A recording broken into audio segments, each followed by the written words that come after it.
morning, good afternoon, good evening. My name's Randy. Some of you remember me as Exam, and some of you don't know me at all. I'm happy to be here on Man Talk Monday and share my story about anxiety, how it basically crept in and destroyed a lot of aspects of my life that I'm now rebuilding. And I'm hoping that my story, when I reach out, helps others. And so let's do this. When I was 24 years old, I'm 35 now. 24 was when I first experienced my first panic attack. I'll preface this by saying I was a beatboxer, musician, fairly successful. I traveled around the Pacific Northwest of the United States and bunch of different spots in Canada. Certain provinces I didn't get to, but I saw a lot of different ones. With that said, I worked heavily in the hospitality industry, and for 4-star hotels, I worked in guest services, with room service, concierge work, things like that. I eventually worked up into a management and also worked my way into a sales director's role.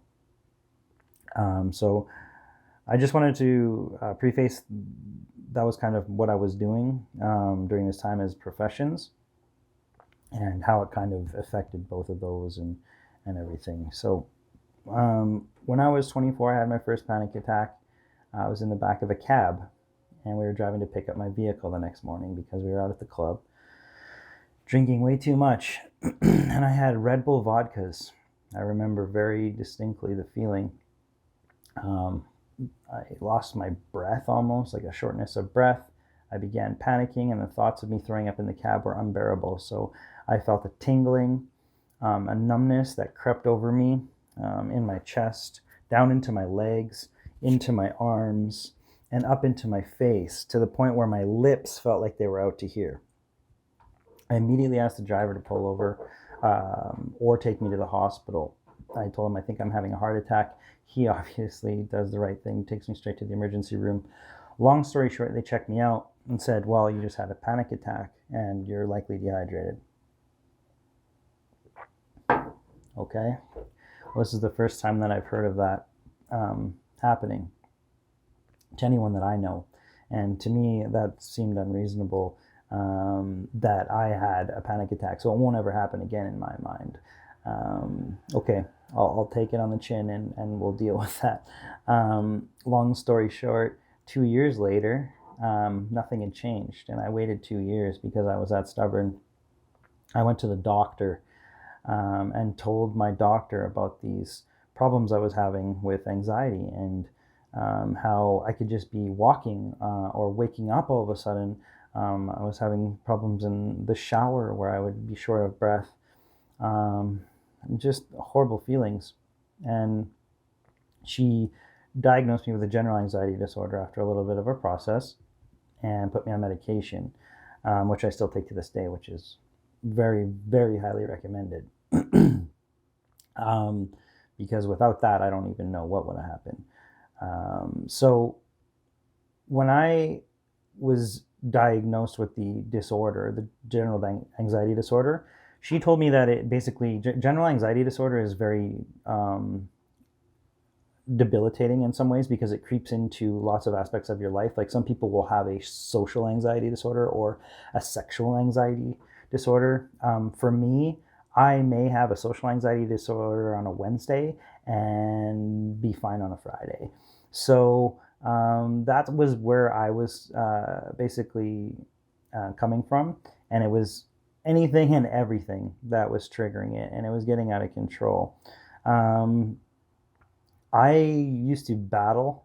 I went to the Beatbox Nationals and did very, very well. I was happy to be there in the tops of all the beatboxers in the country from 2010 to 2012.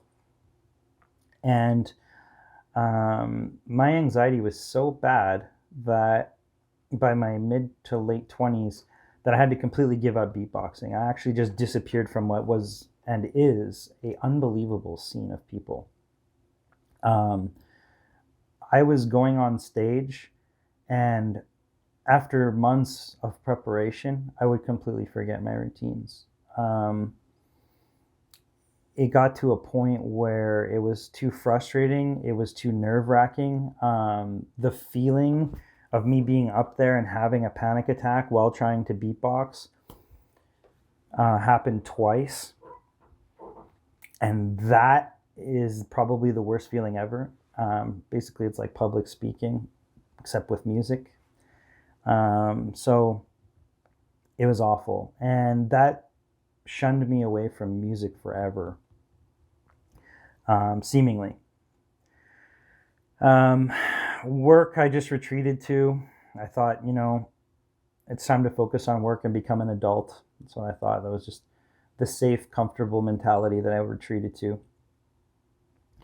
And I became comfortable in all aspects of my life. I was in a very long-term relationship for 13 and a half years with my partner.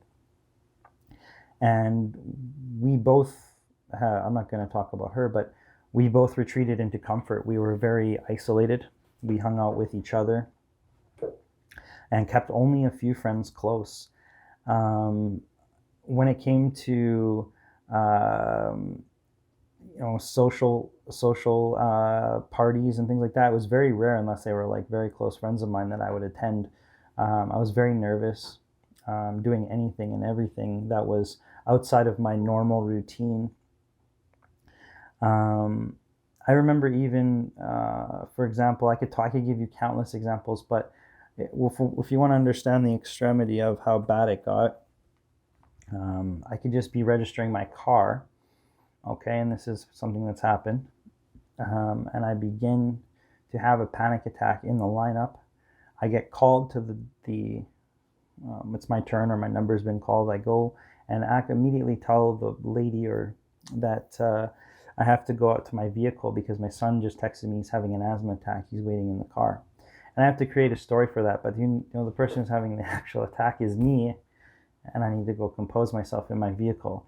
So that's just one example. And this could happen daily or weekly, whatever it may be.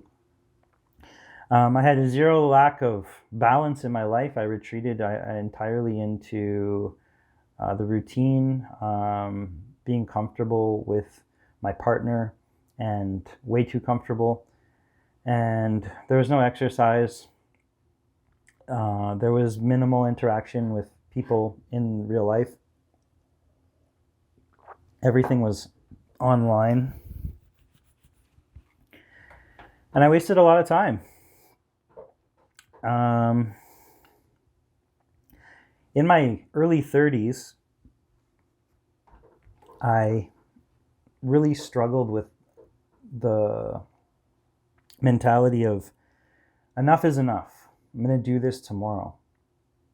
Fuck this, fuck this shit. You get to a point where you've just had enough of it dictating your life. But every time you want to try, you are terrified. You are so comfortable with the routine that you've created for yourself that you're afraid to try new things. It's a weight that sits over you, and the people that deal with anxiety can understand. It's like an indescribable weight that's in your head, and no matter how hard you try to convince yourself, sometimes it's still not enough. So I'm happy to report that after about 2 months, it's been about 2 months, I'd say, I have a complete grasp on anxiety in my life again, and I'm back doing music. I'm back speaking to friends that I have not spoken to for a long time, and getting out and doing things that I wouldn't have done even a year ago. I had a choice when I went through a tough time at the start of this year because COVID hit and the hospitality industry collapsed, and that's my whole everything. I had 15 years of experience there and executive management experience and whatever.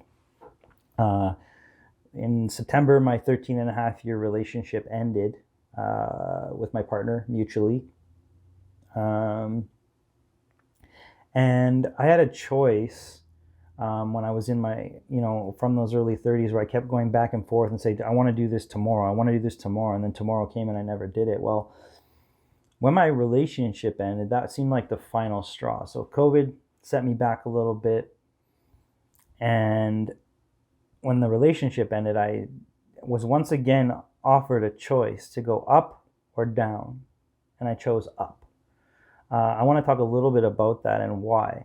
I came across Derek's post, I think it was week 2, about depression. And he mentioned that how life is precious. And when I came across his video, I think this was about 2 or 3 days after the breakup, I made a decision right then and there that enough is enough. Derek's right, life is precious. I've wasted enough time. And I threw on my headphones and I went for a very long walk. Long story short, I've been doing, if I can, at least 5K every day or second day. I built a home gym. I've turned my old cannabis habits that were very poor into proper dosage, and making sure that I'm using it not necessarily as a retreat, but as a tool to heal, to build, to create. I am talking to as many people about this issue as I can now. The more people that you can talk to in your circle about anxiety and the fact that you have it and what triggers it and what can happen when you have an episode, the better you'll feel. Just remember that it's only you that is truly stopping you. You need to just work out and find the formula that works for you. It's not the same for everyone. It's going to take some experimentation. There's going to be a lot of good days and a lot of bad days. But if you're struggling with anxiety, the point that I want to get out is to reach out, make people aware of it, start working on it, and make a change. Because I wasted so many years doing nothing, about worrying and panicked about absolutely nothing. Now that I look back on it, and it's just such a waste of energy, waste of time, and waste of life. You are the only person stopping you. So if you need help along the way with you struggle with anxiety or issues, please reach out to someone, even me. I am more than happy to discuss this with strangers. I'm not an expert, but I could do a 10-part series on just this topic. So thank you for listening to my story. I hope that I was able to help. I know it was a little bit scatterbrained. I have so many horrible memories about it that I kind of, get all over the place with it sometimes. But I really hope that I was able to help. And yeah, have a great Monday, and reach out if you need to. Take care.